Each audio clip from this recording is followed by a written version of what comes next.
the non-commitment to true villainry. I need that villain. I'm still waiting for that villain that comes through and has no reason. They're like, why are you doing this? Because I can. I just want that guy. Where's that guy at? Because I can. I just want to go. I'm doing it because you can't stop me. I need a bully. I need a real bully. Like, what's up? What is it with New Jersey niggas always needing a bully?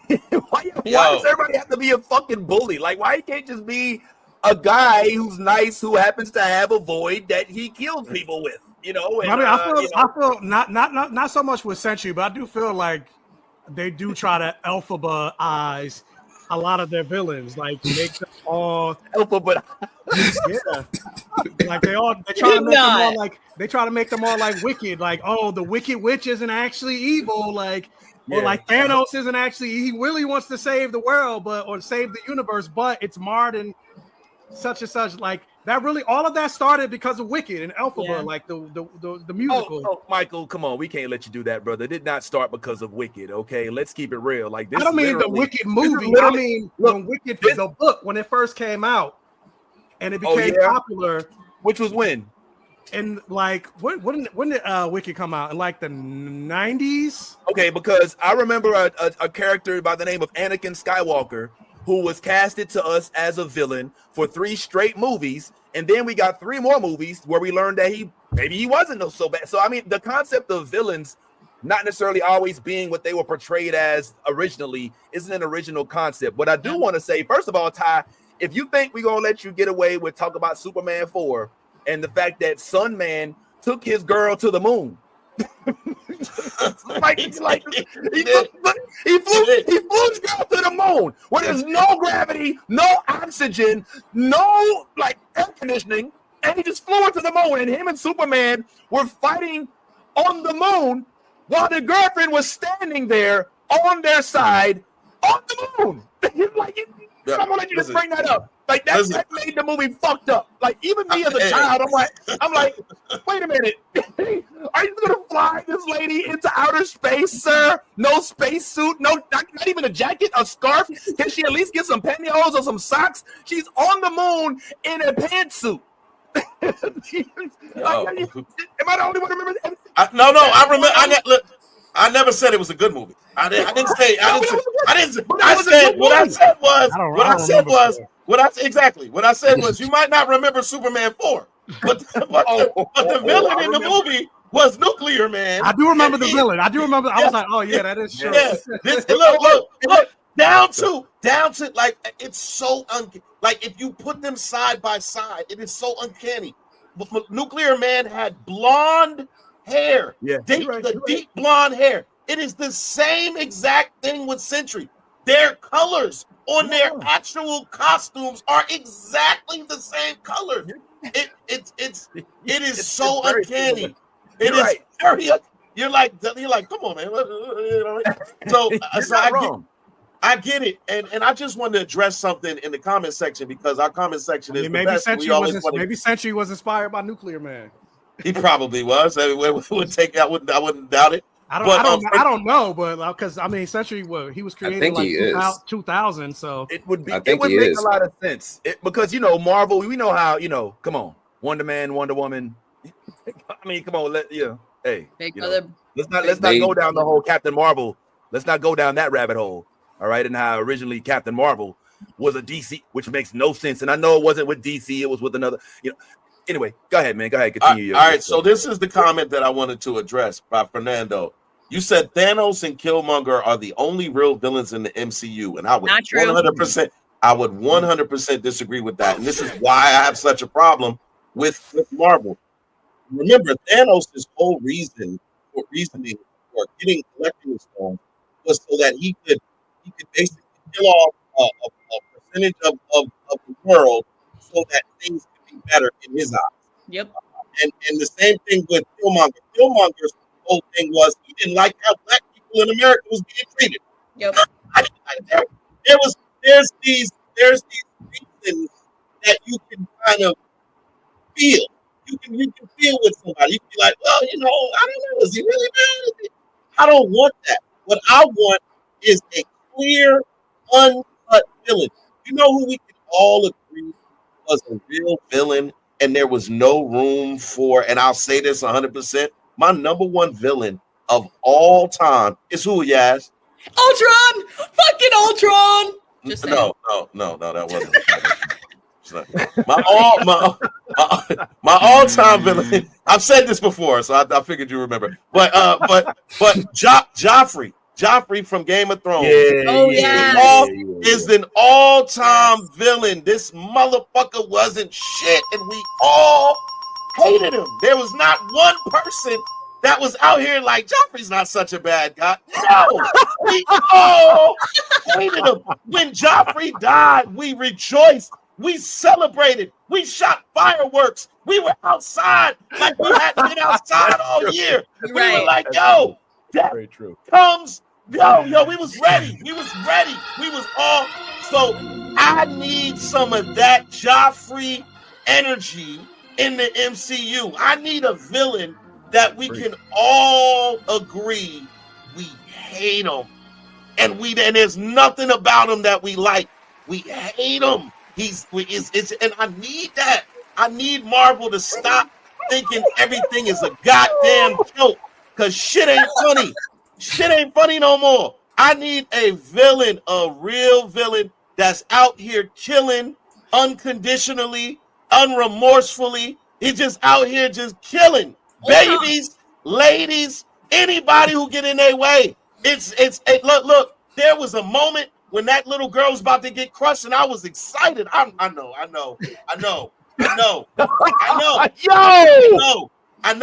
It sounds crazy. But when they start killing kids, I'm like, oh shit, we done got there. We there. We're there. Right. Yeah. And that's the part. That's the one real gripe that I have about Thunderbolts, I have about Marvel as a whole, is they're not willing to kill kids. I feel like as soon as you start to kill the babies, we're there. I know it sounds strange. It sounds crazy. Yeah. I think. Listen. I am going top tier villainy. I'm not. Listen, we're not.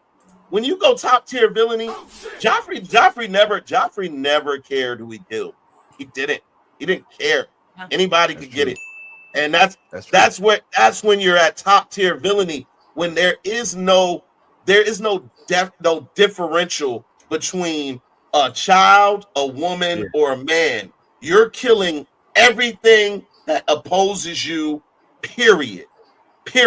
Homelander is another one that almost is there, but then you start to see they show you these things that you're like, oh, he was made this way because they treated him so poorly. They locked him in a room, and then you start getting in your feelings. Well, anybody would be like that. I don't want that. I don't need that.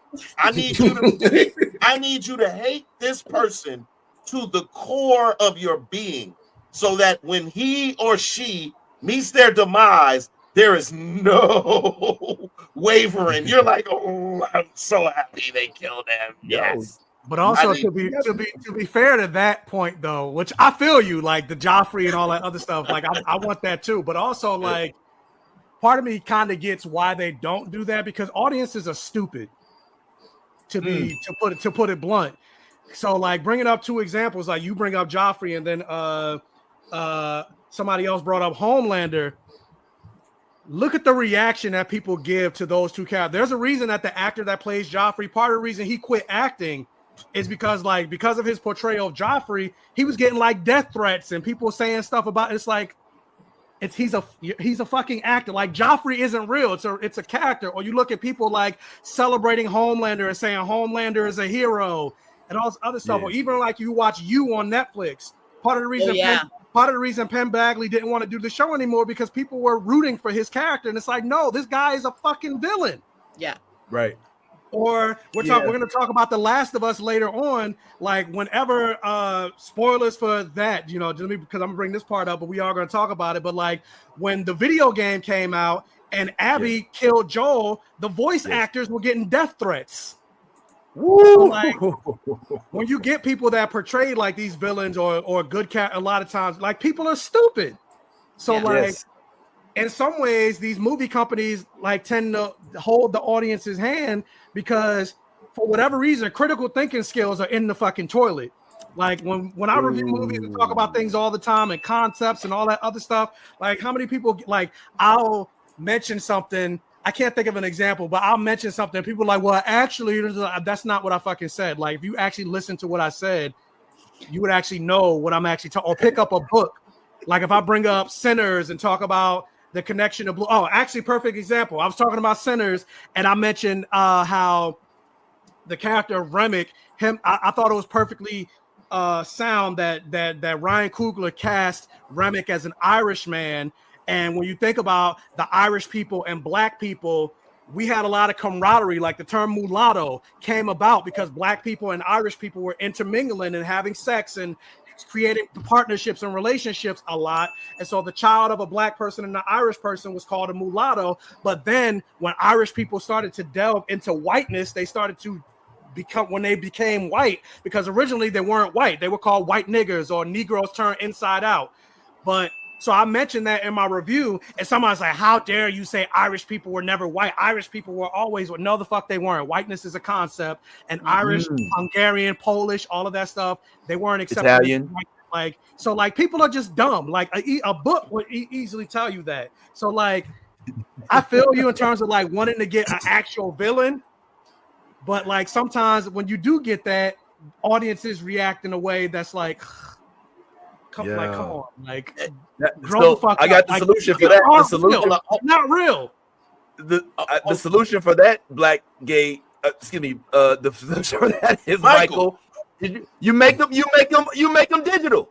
Like Thanos ain't had no problems finding a job since he snapped his fingers. Josh Brolin has been just fine. But Josh Brolin had the privilege of not actually being on. Exactly. I was just fucking with you. Go ahead, Ty. I was just gonna say this. Michael, you're right that people are dumb, but people are dumb regardless of what you do or don't do. Like that's so when you have a young lady like the girl that just did Snow White also getting death threats, and she's not a villain. She just played a character as well. There are always going to be people that dislike things and have problems with things. But if you are moving in a way that is dependent on the reaction of the audience, then we'll never get real good writing of villains. And I feel like Joffrey may have gotten death threats, but at last I checked, he's still breathing and walking around. A lot of those people that. But now he works at Wawa, and he has no future in the world of acting, because people haven't been able to disassociate the character that he played with who he is in real life. I think that's the point Michael was making. But no. I know the point that he's making. I'm just saying that when it comes down to your mental health, and I think that has a lot to do with why Joffrey is not working. I don't think it has anything to do with the fact that people can't disassociate. The man killed that role. So as from an acting standpoint, he did his damn thing. I just think that maybe, it had such a significant effect on him mentally that maybe he's not in that space. And that's cool. That's fine. I get it. But when it comes down to it, what I'm saying is that there has to be a clear somebody in the room that says, let us go a little bit further than we did the last time. Let us, like, each time take an inch closer to the villainry aspect, to the point where you finally get to a Galactus who is a being from another world who kills everything and destroys everything and has no problem. And is Null from the Venom series, from Venom, and who is also supposed to be evil incarnate. So we're gonna find out Galactus was abused by his father. His mother left him as a kid. I hope to God not. When he was on his planet, they didn't feed him as a child, and so when he became a cosmic entity, that's why he's eating planets, because it reminds him of things that he didn't get when he was a kid. That's what we're gonna get with Galactus. I do agree with you about Taskmaster, although I did voice my opinions before about how I thought Taskmaster was already kind of pitched is kind of weird. You know what I mean? Like as a Spider-Man villain, essentially, to see Taskmaster so prominent in this new development of an Avengers thing is kind of weird. Even though I know he's not a villain, he's just a guy who can, mimic everything or whatever, or a person, excuse me, rather. Yeah. But I agree with you that moment could have been used as a catalyst. Kind of the way that we were hoping that Ant-Man would have been a catalyst to launch off Phase 5 with him either being stuck in the quantum zone or possibly being heavily injured, or even better, more than likely, just deceased. But yeah, as a result, you don't walk away from the movie feeling like, oh, what's going to happen next, with the exception of the fact that they had the little press conference at the end, which frankly was a little of an eye roll situation for me, because it was like, all right, the Avengers are not Marvel. Please. I know y'all had a lot of success with Avengers, but do we have to tie everything to Avengers just because of the success of Avengers? Black Panther had a lot of success too. Okay, so it's not necessary. For me, it just gives, we're going to go back to the bowl that fed us type of thing. So I'm not necessarily a huge fan, but I get it. Now, as far as the villain thing goes, I've got to say, I'm not fully on board with this. I do believe that Ty is right. It is nice to have a completely relentless villain from time to time, but that can't be the case every single time.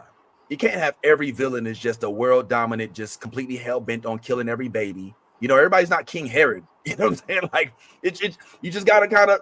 I think that the diversity of the backgrounds and the origin stories of the villains is fascinating. In this particular movie, no, it was more Eternals, where the villain comes from inside the house. So yeah, I didn't, that wasn't this, but I think that what they were doing, which I think they did successfully, was make a bridge movie. This movie wasn't meant to be one that knocked you off of your seat and made you be like, holy shit. It was one that was meant to be like, I want more. That was all the purpose of this movie was for. It wasn't supposed to be a monumental, groundbreaking, award-winning movie.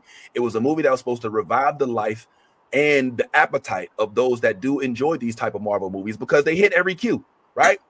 Humor, had the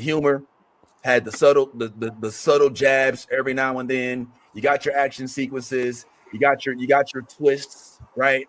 So it was everything that a Marvel. In fact, in some instances, I thought it was too funny. I mean, and I don't mean like funny as in humorous. I mean, I was like, all right, does this have to be a joke? It was like the addition of Valentina as a humorous kind of what's the old girl from Suicide Squad? Amanda Waller, like a humorless white Amanda Waller. It's not working for me. I mean, I almost at some point in time am waiting for her to start dancing and do the Elaine, dance. But it's not doing this thing for me. So the movie was good. I liked it. It wasn't great. In fact, if you missed the opening of this movie, don't fret. It'll be just as good on Netflix, Disney Plus. I'm not saying, what, I don't care. Black movie. That's what you want. I don't care. But I did like the focus on Florence. I did like the focus on Red Guardian. I did like that they made sure that U.S. agent was still an asshole and that they didn't let that go. But yeah, the notion of Taskmaster being written off, even though I wasn't a fan of the way that she was depicted, I think you're right. I agree. You guys have sold me. That was a moment that could have been made into a movie, a monumental movie moment. In other words, I think that if I'm hearing y'all correctly, y'all would have preferred to have seen like Taskmaster maybe be a part of the movie, and then maybe get sucked into the void or killed in a manner that maybe begged for vengeance, or for there to be some sort of consequential action taken as a result. In this particular instance, it's almost like they just didn't want to pay her for any more days on set. They was just like, yeah, Pop, we don't really need all that. Yeah, I mean, and yeah, I agree.